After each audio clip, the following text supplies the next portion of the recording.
Thank you very much, and good afternoon and namaste to all of you. Let me say how delighted I am to be here at Stanford, and particularly the Graduate School of Business. We are completely in awe of what you do here, and I'm as interested in trying to ascertain what your views are on India and how you see things as I am in attempting to respond to what your questions are. I'm told that there's a lot of interest in the elections in India. So maybe that's where I start. But if you want me to forecast what's going to happen, then you're speaking to the wrong person. But before I get into that, let me just say that I'm to introduce Consul General Ambassador Sanjay Panda, who's based in San Francisco. He represents us in this area, and thanks to him that all of us are here and we have this engagement. Well, probably in a month from now, we'll be going in for the largest exercise in democracy that you'll see anywhere in the world. We have 897 million registered voters. That's double the population of the United States. Of these, 180 million are first-time voters between the ages of 18 and 23. Some of you, if you're from India, will certainly qualify in that category. We clearly young people, the younger population, who determine to a large extent who would be the next person to lead our country and which government would be in power for the next 5 years. Demographically, we are a young nation. 50% of our population is below 25 years of age. 65% is below 35 years of age.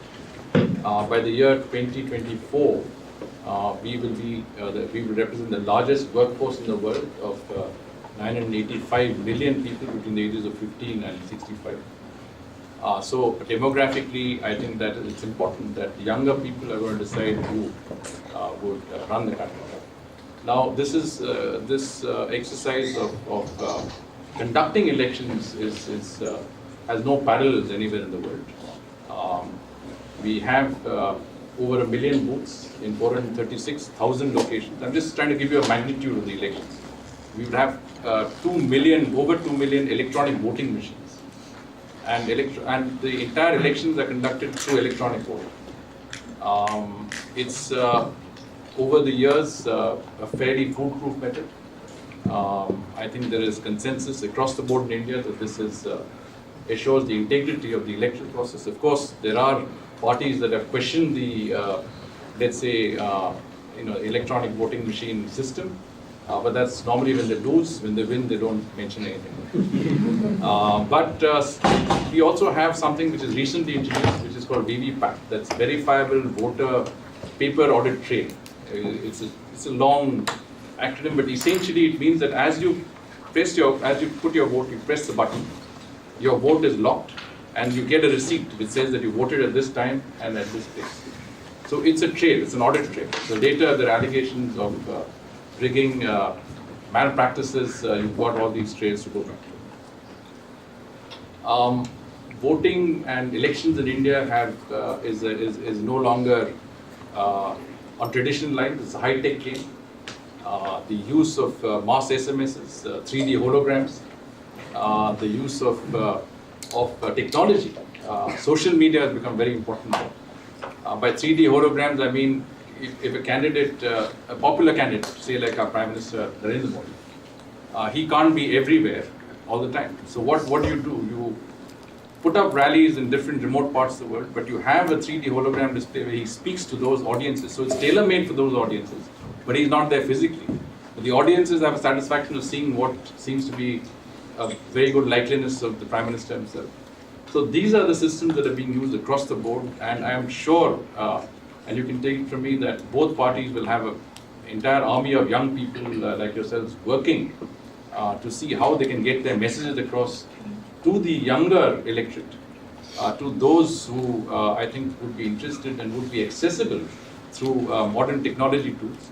So it's all about technology, and it's all about using the best, fastest, cheapest, and what is more important, the most accessible ways to get to this electorate. Now, if you, again in nutshell, please stop me when we run out of time, because I can go on.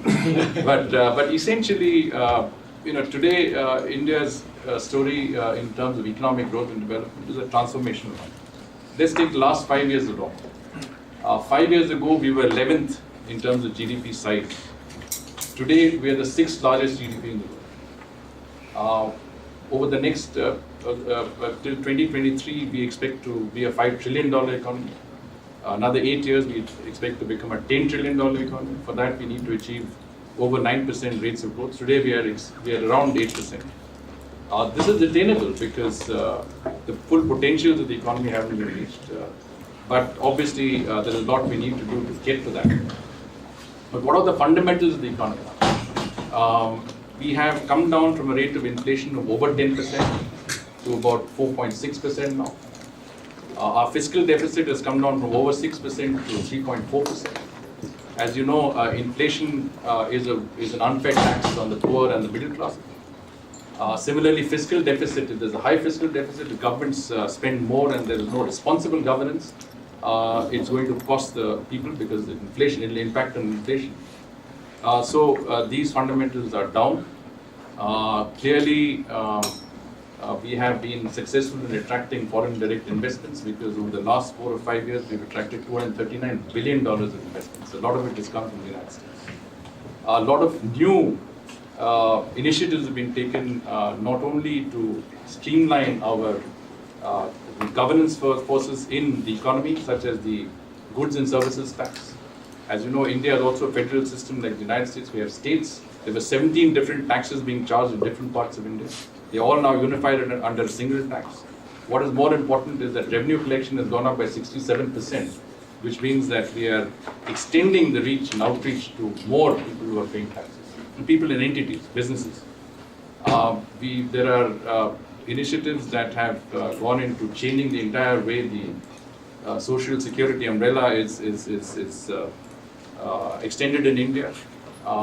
The Ayushman Bharat, or the health insurance scheme that has been just unveiled, reaches out to 100 million people, which means that as someone who's at the lower end of the economic structure is entitled to, at very low premium rates, get as much as 5 lakhs, which is in dollar terms over $7,000 worth of health insurance for him and his family.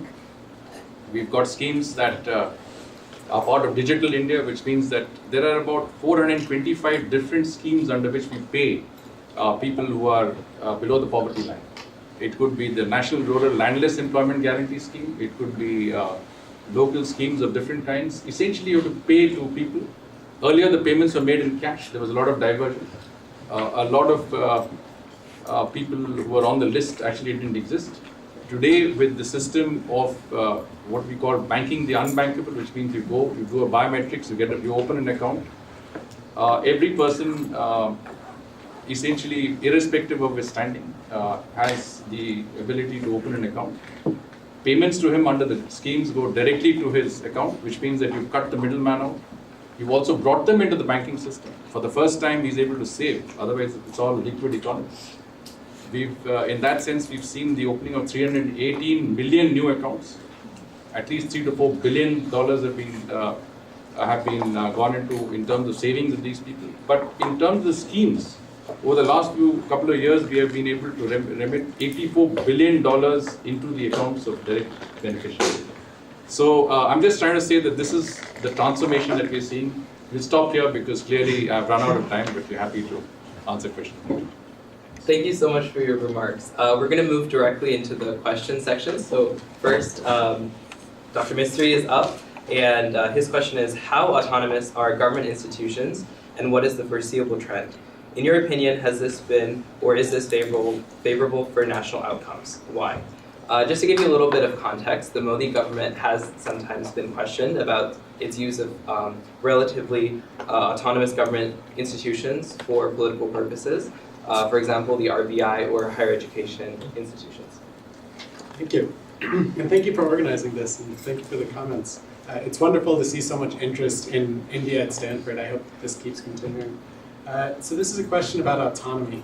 For those who follow Indian news, just repeatedly you see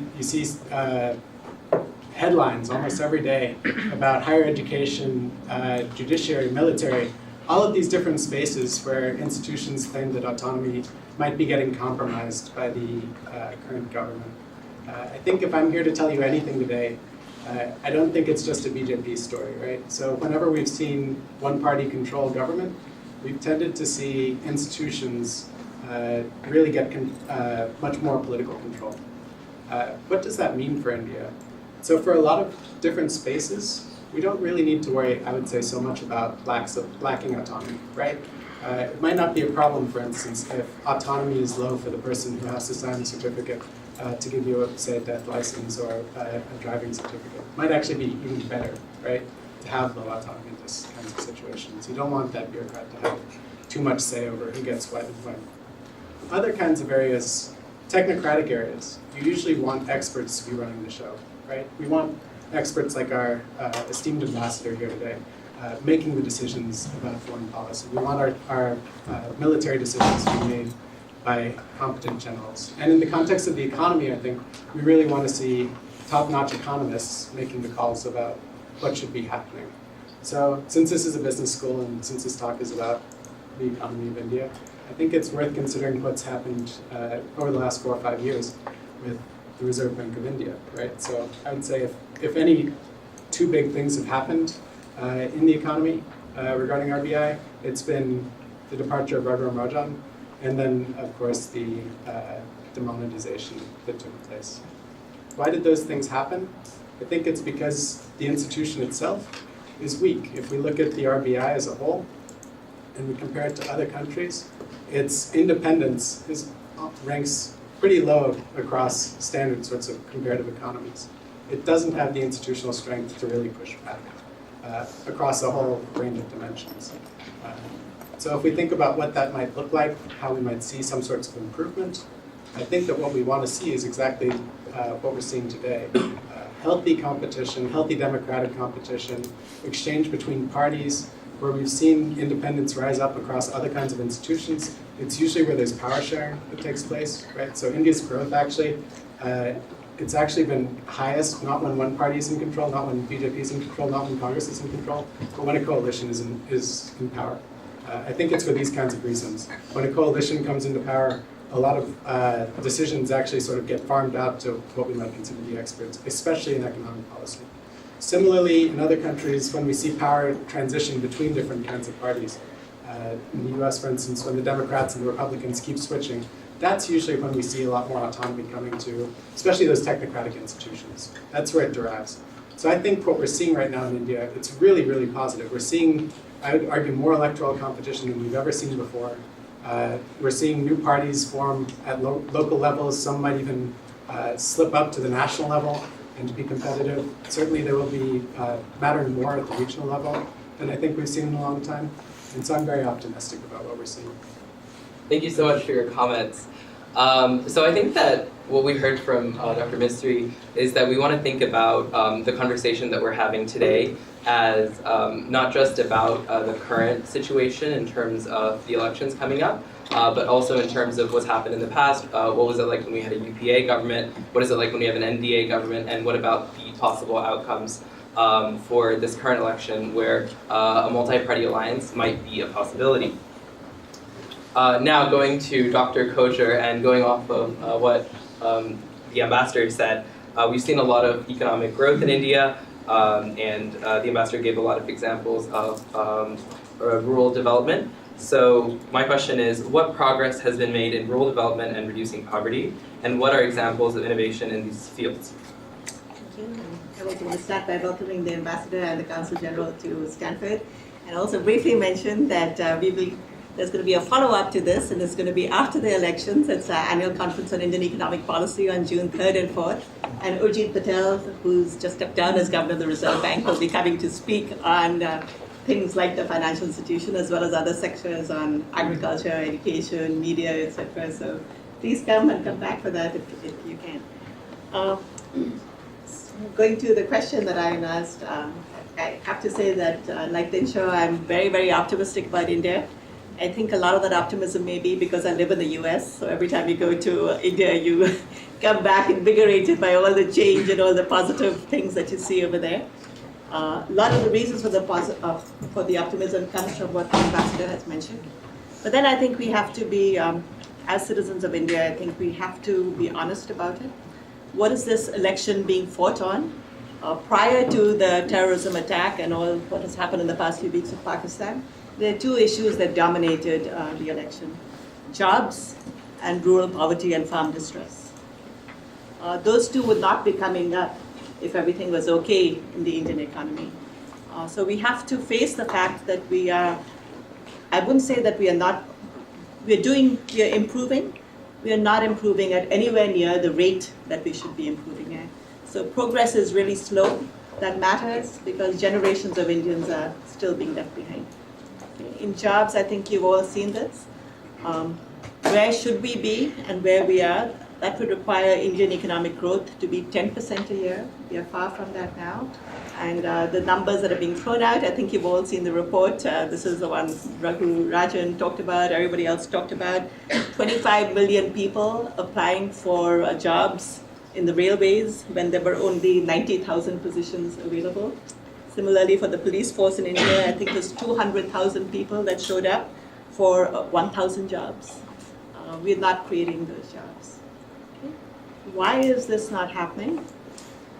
Basically, I think the Indian economy is becoming more and more inefficient. And so we're spending a lot of money without the returns to that. And I'll go into reasons for this at a later stage. A lot of it has to do with institutional reform and our failure to undertake the institutional reforms that are necessary, whether that's in labor markets, land markets, or just broadly in schooling. And so in that sense, when Ian posed this question to me, I didn't, he sent me in earlier saying this is a question I'm going to pose. I didn't correct him, but what I wanted to say was that we're asking the question wrong. Okay, so a lot of us are involved in different projects in India, and normally those are all small-scale projects. You know, there's an NGO doing something over here, or there's a state government doing something over there, and we are tweaking the margin, but because our institutions, I think, are what is the problem? We are spending that money inefficiently.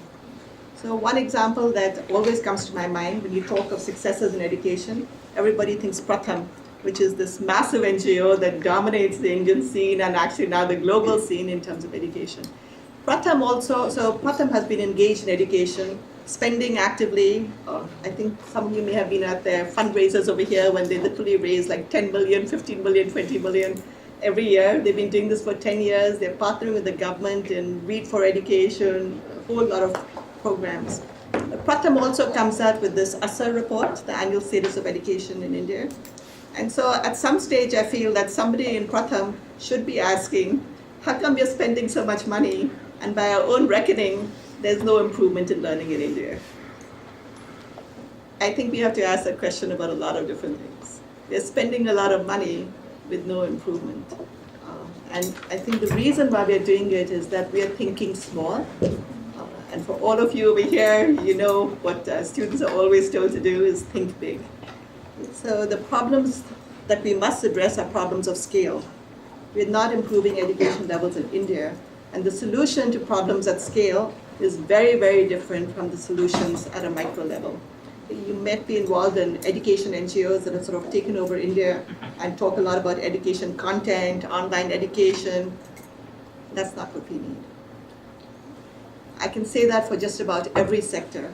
We are putting our priorities wrong in health, in education, in labor markets, and in government policies. So government policies are, of course, the biggest source of inefficiency, and we're seeing that more and more now. So as an example in agriculture, this is an OECD report, and Ashok Gulati, who's the author of the report, will also be at our conference talking on these issues. What we do is we subsidize prices for the urban voter, and so prices are kept low. But then farmers protest, and so then we give handouts to the farmers. So we are basically trying to appease both groups at the same time. So Ashok's, his research, the numbers he's coming out with, is that we are basically giving farmers a 30 billion handout, but then the cost of subsidizing urban farmers is $40 billion. And so actually farmers come out losing. Those are the kind of issues I think we need to address going forward if we're going to make a difference in the world. Thank you so much. And lastly, to HR Venkatesh, to give a little bit of brief opening sort of context, there's been a lot of smartphone penetration in recent years, and telecom companies like Reliance and Jio have come out with much cheaper internet connections. So now more and more Indians actually have access to social media and online news. So with that in mind, what is the role of the media in the elections and the risks associated with disinformation? How well do you think traditional media houses have adapted to India's increasing technological engagement? This will take all day. I must say that thanks, Ambassador, for being here, and all of you for being here. It feels good to be wearing a Nehru jacket or a Modi jacket, I don't know. It probably won't be an important question. You spoke about scale, Anjani, and the thing is, from a scale perspective and the media, and for every Indian, and I would say those who are interested in India from outside, the experience is India is a dark subcontinent. And I don't mean this in a pejorative sense. I just mean that, look, I'm someone who speaks English, Hindi, Kannada, 3 languages. There are 22 official languages, right? And hundreds of dialects. I have no clue what most Indians are viewing at home or on their smartphones. And that's probably true of pretty much every Indian. It's such a scale problem that anything you do in the media, you've got to confront the fact that if you do a particular type of reporting in the media, it has to reach all the people who can understand those languages in every region of India. And so the scale problem is a really big problem for us in the media as well. And on top of that, there are structural problems or challenges, should we say. Most Indian media depend on the government for at least 1/3 to more for advertising support. And so that means that the media tends to not ask the really hard and tough questions. They make a lot of noise, yes, but they don't ask the really structural, hard, tough questions because of these structural problems. And also, there is no protection like a journalist here would get from the First Amendment. In theory, India has freedom of speech, but there are constraints, as many of us know. And it's very, very easy to sort of target a journalist or a media organization with a suit in some court. So structural problems for the media, and on top of that, we don't know what's going on in every state. We don't know what most Indians are reading and viewing at home, or on the way to work on their smartphone. And on top of that, we have the technological revolution that has connected everyone, which is fantastic, but also gives rise to multiple channels from which you can sort of spread disinformation and misinformation. And we've seen what's been happening in the last couple of years. There are a lot of calls for technological regulation, but it's pretty clear to most people that probably that isn't the way to go, because the very means by which we can control who sees what also frees millions of Indians and millions of subaltern classes to sort of exchange information, make their views known to each other in a way that wasn't possible before. And so what then does the media do about disinformation? And what do we do about this hyper-connectivity that is connecting more Indians for the greater good, but also dividing them and polarizing them further? My view is that any effort so far we've seen has been piecemeal. It really doesn't matter what an individual organization, media organization does. We require collaboration on a scale that hasn't been seen anywhere on the planet. A colleague of mine here runs ICIJ, which did the Panama Papers investigation, in which I don't know how many countries were involved, but that's the kind of collaboration we need within media in India to tell the really tough stories that are required to tell. And so, personally, that's what I've been focusing on. In November, I set up what we call the Ekta News Coalition, which is a coalition of newsrooms, and we did a small pilot project for the state of Rajasthan, in which we fact-checked the elections for 2 weeks before the elections. And we had a number of learnings. The first learning was that there's a lot of misinformation out there, there's a lot of disinformation out there. But the second learning is the public are not necessarily going to help you flag this disinformation. We had a WhatsApp number that we circulated that anyone could sort of forward any piece of suspicious content they got to a number, and we would fact check it. We did that, but ultimately at the end of elections, we fact checked about 65 pieces of questionable content, and 25 of them were published by our various partners. And so I see the issue as, what we're doing is just a very, very small thing. And we've got to increase collaboration among media to deal with this information. And as for technology, yes, we do need some kind of solution. Whether it's going to be WhatsApp that's going to make available metadata, are there other ways that we don't know of investigating who's looking at what kind of messaging is going on? We don't know. That's still a question we don't know, and that's one more thing that media should learn, which is to say we don't know, which we don't say. So that's basically it. I want to keep my comments short because I want to invite more discussion. Thank you so much. That was really limiting. So we're actually running pretty good on time, so we can have about 25 minutes of questions. And before we do that, can we have another round of applause for our panelists? Okay, so let's get started with questions. Who has a question? Okay. My question is to the ambassador. Sir, the United States has around 20,000 diplomats. China has around 6,000. Even Brazil has more than India, which only has around 900 diplomats. How is this justified considering India's desire for a greater seat at the world table? And what is your opinion on lateral action? Well, you see how much work we do at so little.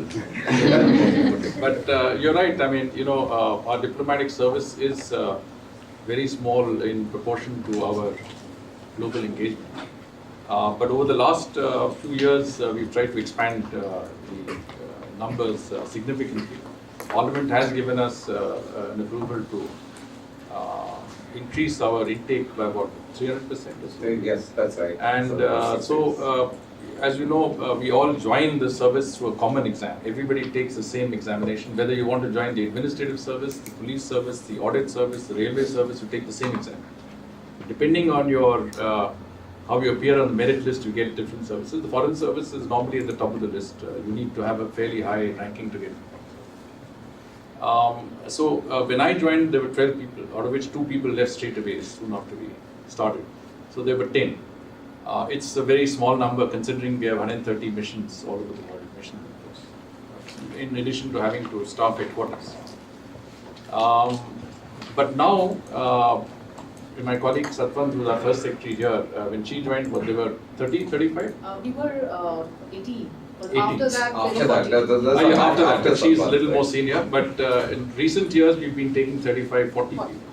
But even that is not enough when you're right about lateral entrance. And lateral entrance is a tricky thing in India because whom do you take in and on what basis do you take? I mean, you're open to all sorts of criticism because it's a very, some of the issues did come up, but every decision you take is questioned and can be questioned and should be questioned. So they'll say you've taken these 50 people, but on what basis do you take? They're experts on international relations, they've got academic backgrounds, but there are other people who have the same claim. And someone will say that what about reservation, affirmative action program. So it's complicated. What we have tried to do is to take people from different services who've got spare capacity. I myself, when I headed the desk dealing with the neighboring countries, Sri Lanka, Myanmar, Maldives, Bangladesh, had a number of my officers who were from the audits, from the income tax, from other services who were working with me and who did a tremendously good job. But that's not a solution. I personally feel, and this is not government thinking, but I personally feel that we should take many more people who bring in certain skills to the table. You are an expert in climate change, you're an expert in water resources, you're an expert on a certain conflict situation. You need to incorporate these people. We are doing it in a certain sense. We have a large policy planning wing. Again, she was part of the policy planning wing.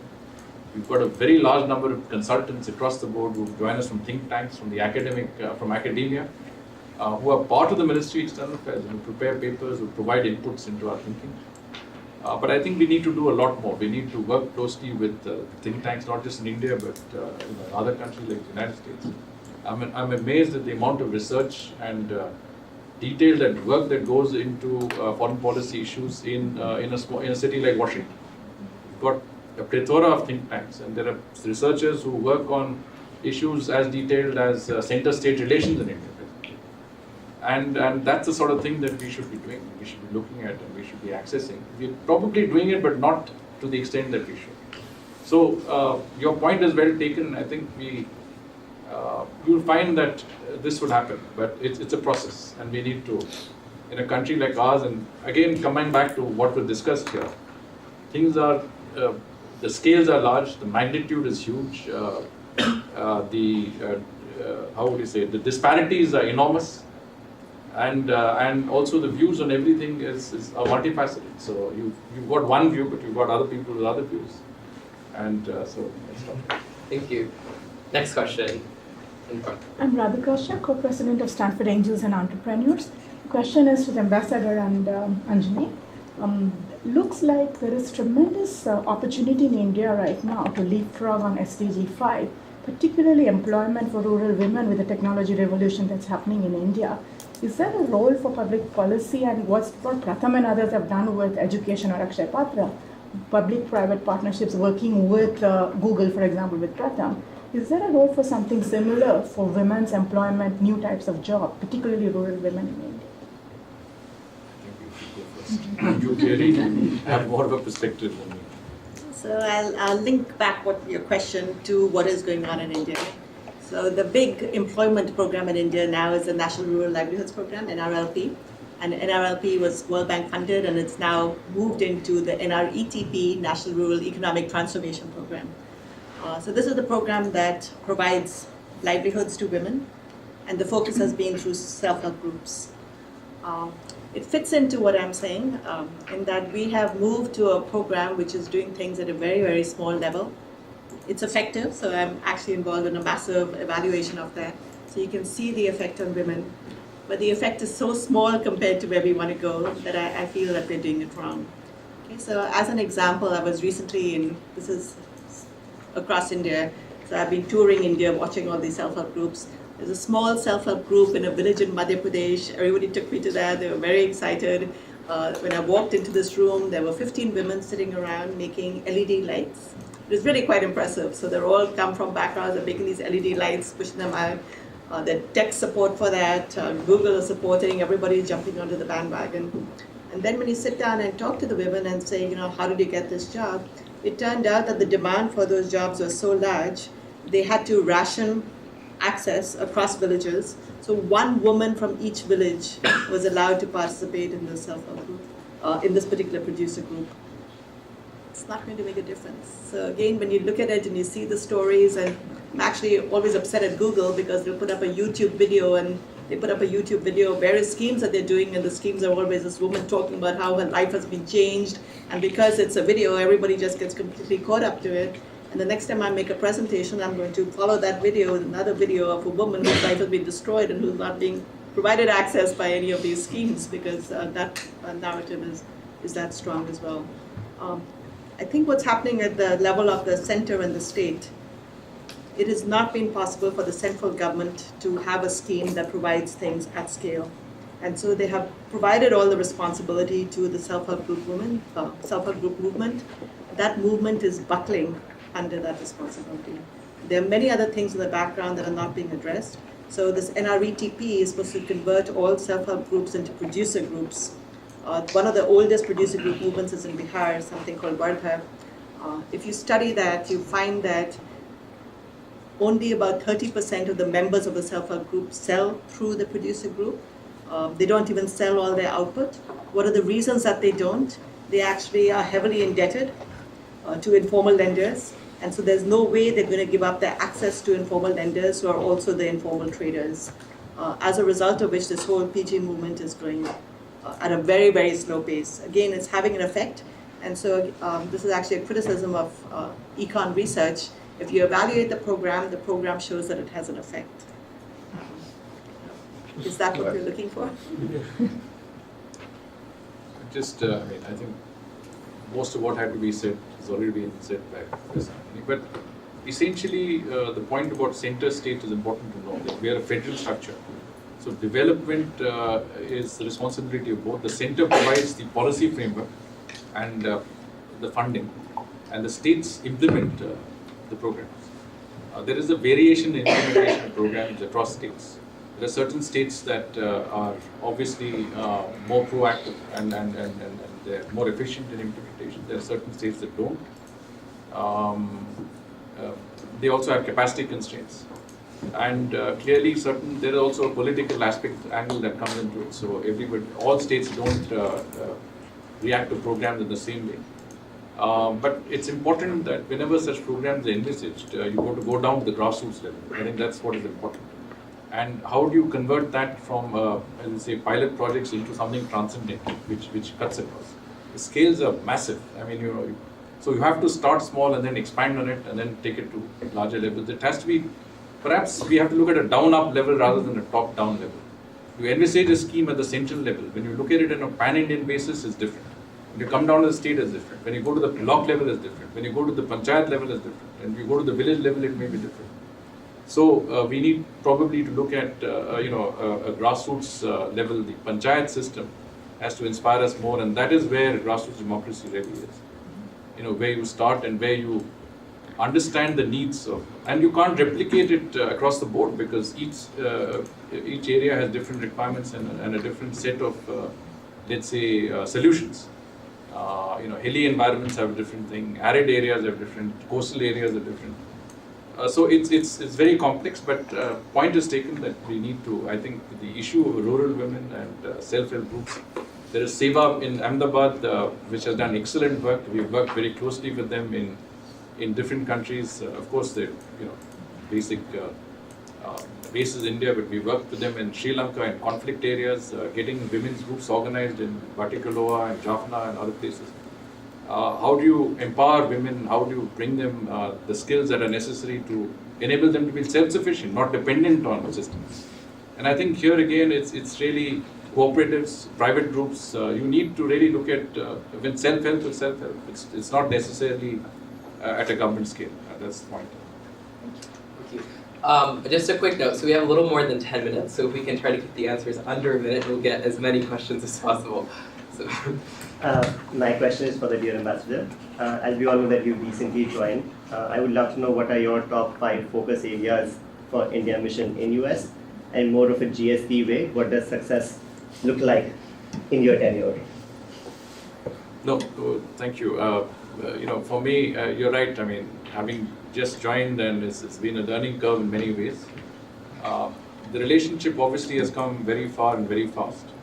And we've achieved a great deal in terms of not only creating the political synergies, but also it's turned out to be a very multifaceted relationship that goes beyond politics, economy, defense, business, and so on and so forth. It involves science and technology, involves climate change, environmental factors, people-to-people contacts. Vibrant Indian American community here is an important part of that. But what are the main issues that we need to deal with, what we need to tackle? I think one, of course, is that you need to keep the momentum going. And it's not a very easy exercise. I mean, we are both democracies, and that's what brings us closer together. We share common values and principles and ideas. But that also poses its own challenges, because we go through electoral cycles, and those cycles become, in some senses, they preclude forward movement in many cases. Now we are going in for elections now. In next year, the United States will be going for elections. Many of these decisions are driven at the political level, and if the political levels are preoccupied, then the momentum slows down. That's one aspect. The second aspect is that there are certain challenges that come along. For example, you have trade-related issues. Those need to be very carefully managed, because those can derail the entire progress that we've made over the last couple of decades. There are issues which relate to US global perspectives. Iran oil, for example. India is dependent to a large extent on importing oil from Iran. Many of our refineries are completely geared up to processing that oil. You cannot suddenly change that into Venezuelan oil or to Saudi Arabian oil. I'm just giving examples. We have a traditional relationship with Russia, which comes over decades, right from before 1971. We do source some of our defense equipment from Russia. We cannot change that overnight, but there are pressures. We also have situations, for example, the US's relationship with Venezuela. Now we've invested billions of dollars in Venezuelan oil fields. Do we stop importing oil from Venezuela? I'm just asking the questions. And when you talk about what are diplomatic challenges, part of our challenge is to ensure that we steer the straight and narrow, that we don't fall off the edge when it comes to issues like this. And public perception is very important both in the US and in India. There's a strong public sentiment in favor of good relations that could easily change if it's not managed properly. By managed, I mean we don't allow it to reach a stage which is irretrievable. And one of the issues is, the prospect of the withdrawal of GSB benefits. Sorry, I know it's been, but the questions are of that nature. We need a separate discussion. I think we should. Let's tackle the one on the economy that you spoke about, the GSB benefits and the startup regime for startups. You must have seen that we've got a new policy on startups introduced, I think, last week, in which there's a high priority given to startups. There are lots of advantages from the point of view of the tax regime, in terms of patents, in terms of public procurement. A lot of this is preferential treatment for startups. A company can be a startup for up to 10 years. It can have a capital from 25 crores, now I think it is 100 crores. There are a number of provisions that come in, but essentially what it does is it brings us into one of the more favorable countries with regard to startups. And I think that is also encouraging investments in the startup sector. A lot of interest, we've met venture capitalists, there's been a lot of interest in investments in the Indian startup industry that we have interest to a lot of you here. And we are happy to engage separately on this issue later. But needless to say, the angel tax and other issues are very much alive for startups. Let's get back to the issue of bureaucracy and the movement of files. It's a very interesting question because, on the one hand, you want quick decision making, but on the other hand, the system of watchdogs. You've got the auditors, you've got parliament, you've got internal audit, you've got the vigilance people. So every decision a civil servant makes, take the example of someone who was a secretary code. He signed on a file, which had come down and had a proposal. But a few years after he retired, he was arrested and he was charge sheeted, and they said, but everybody in the civil service knew that he was not corrupt, that he was not someone who was part of that cartel that might have benefited from that coal scam, so to speak. So it made people feel very insecure. Now, you need a government like that. Prime Minister Modi has told civil servants that as long as you make the decisions correctly, you will not be taken into task.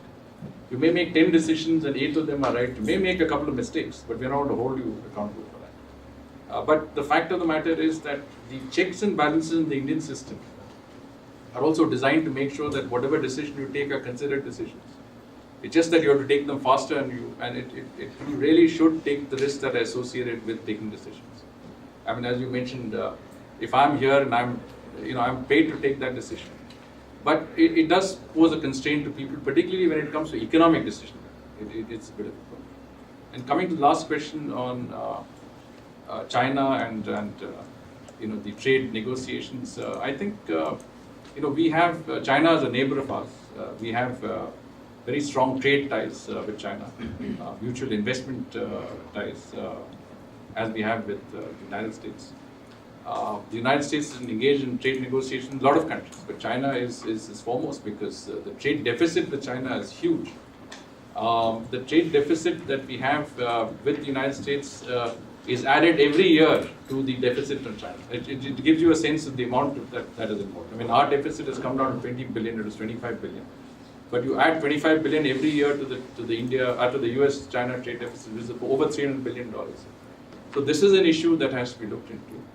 But as far as we are concerned, we have good relations with both countries. Our Prime Minister and President Xi Jinping had a very good summit at Wuhan, in which there were a lot of issues that were, let's say, sensitive issues between our two countries, but were discussed privately across the board. Certain understandings were reached, and we are in the process of implementing.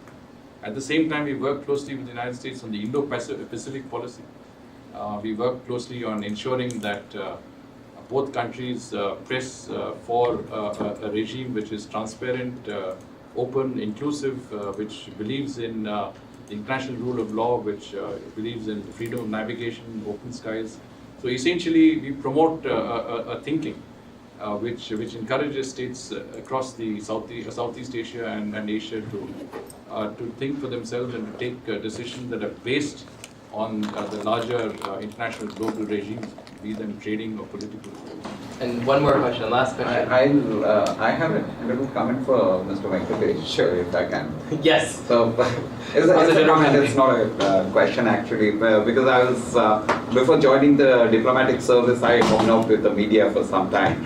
So, the way the media has transformed is quite discernible. I mean, now the clamor for TRPs and, the breaking news and the debates that we see is something. So, what do you say that the freedom of speech probably not enforced as much in India so far as the media is concerned, and that media is taken to task? I mean, I beg to differ. In fact, is the extreme case of the media, sometimes going overboard. I mean, it's something, just to put in a little humor, something which, if you've heard of Calvin and Hobbes, and something which I read, I think many of you have seen it also. Calvin gets into the kitchen and says, "Hi Mom, I'm making my own newspaper to report the events of our household." Mom says, "That's nice. Now I'm looking for a page one lead story. Can I interview you?" Mom says, "Sure." "Okay, what are you cutting up there for dinner?" And Mom says, "Fish." And Calvin reports the lead story. "Knife welding mother hacks Egyptoid." That's the fish. "Green Millie evening ritual. Suburban family divorce victim." So this is, actually the state of affairs. That's what I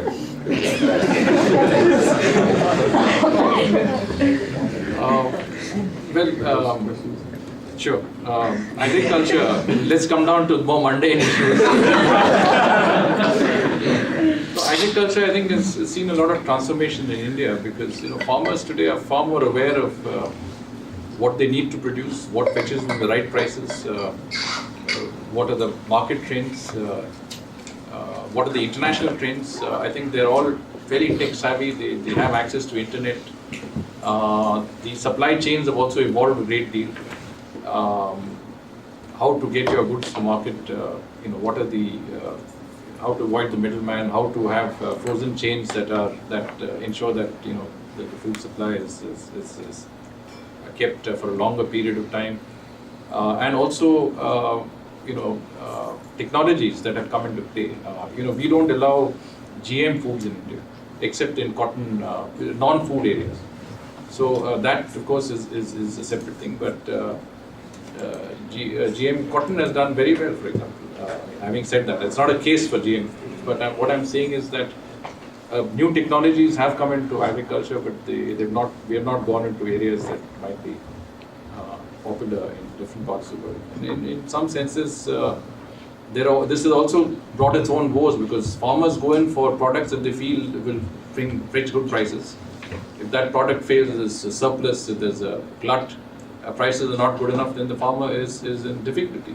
So if you see the cases which are highlighted of farmer difficulties, in some cases farmers are led to despair and suicide. They've taken a lot of loans.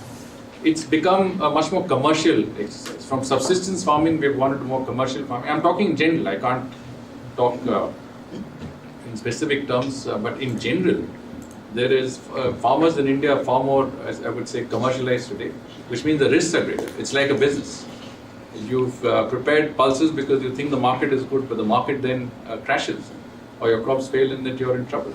But there is a vast effort to provide insurance to farmers, to bring in a social safety net which is there. But again, I mean, I'm sure many of us would disagree, saying that it's not yet sufficient. But is the cup half full or half empty is something that we have to see. But again, because of time constraints and we have the India-Pakistan questions, let's move on to that. I think let's not take it from the point of view of national sentiment or populism. Let me just try and analyze the problem that. Over a period of time, India has been facing the issue of cross-border terrorism. The Mumbai attacks in 2008 were an example of that. The attacks in Pathankot and Uri were examples of that. attacks in Delhi and other parts of India also examples when there were bombs in certain markets and so on and so forth.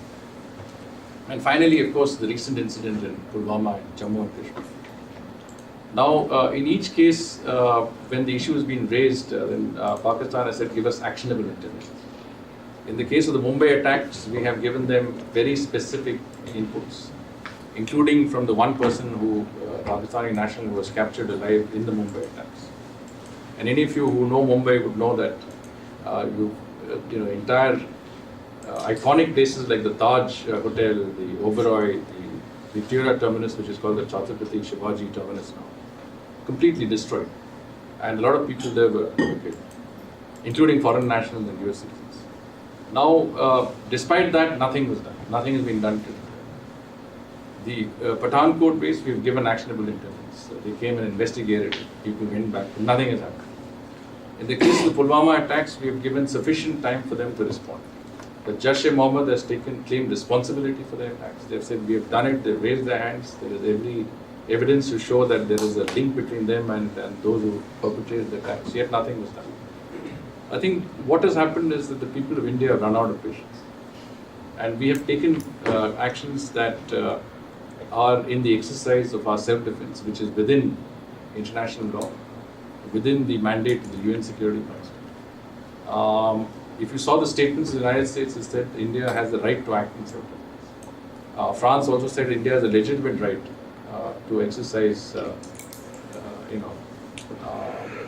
not self-defense, but I think they said that to ensure that their interests are protected from cross-border terrorism. So, what we did in Pulwama, what we did in response to Pulwama actually was very calibrated. We identified the largest training camp for the Jaish-e-Mohammed, the same organization that took responsibility for the attacks. We did get intelligence that they were planning to initiate some more attacks in India. So in the form of a preemptive strikes, our planes went and bombed that particular training camp. But we took care that it was a remote area, there was no collateral damage, it was not a military objective, and we made a very simple point. In retaliation, Pakistan had 22 aircraft, including F-16s, that attacked military objectives along our line of control, which again is not a proportionate response, because we were attacking a very specific target, which were terrorists, non-state actors. It is very clear in every relevant Security Council resolution that if a state does not take action to prevent non-state actors from its territory from harming other states, then the states concerned have the right to exercise self-defense under Chapter 7 of this UN Security Council Charter. So anyway, what we are doing is the issue essentially is that India will exercise the right of self-defense. Every time there is a major act of terrorism, they will be apprised of it. So that is the new norm that we are entering. And that's the way it is, because any state, whether it's the United States, whether it's Israel, whether it is the UK, whether it's France, whether it's China, will do that. And if you've seen international opinion across the board, each and every country has condemned the attacks, has pointed out that Pakistan should not support terrorism, should not provide safe havens, that there is a need for greater counter-terrorism cooperation with India. Across the board, whether it is the P5, whether it is other countries, 64 senators and congressmen have separately issued statements and letters exactly on those lines, naming Pakistan as the one who perpetrated terrorism. And unless the issue of terrorism in Pakistan is addressed and the infrastructure of terrorism is dismantled, this issue is not going to go away. So it is incumbent on the international community to put pressure on Pakistan to ensure that the causes that generated this conflict and generated the responses that you saw are addressed. Thank you.